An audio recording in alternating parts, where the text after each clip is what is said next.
Customer যখন নিজে থেকে কল দিয়ে কেকের রিভিউ দেয় তখন আমার নিজের কাছে খুবই ভালো লাগে। ভালো রিভিউ হলে তো ভালোই, খারাপ রিভিউ হলেও আমার কাছে ভালো লাগে। কারণ খারাপ রিভিউ হলে আমি তখন জানতে পারি যে আমার কাস্টমারের চাহিদাটা কোন জায়গায়, আমার কাজে কোথায় প্রবলেম আছে, তখন আমি ওই জিনিসটা ইমপ্রুভ করতে পারি। তো যাই হোক, এই কেকটা ছিল আমার খুবই পরিচিত এক ভাবির মেয়ের জন্য। তো ও কেকটা অর্ডার করেছিল ওর বার্থডেতে। ও একটা পিকচার দিয়েছিল, আমি চেষ্টা করেছি সেভাবে বানিয়ে দেওয়ার।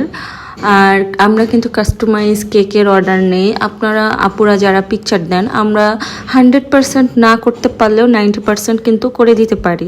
100% কেন না, কারণ একজনের কাজ আর একজন করতে পারে না।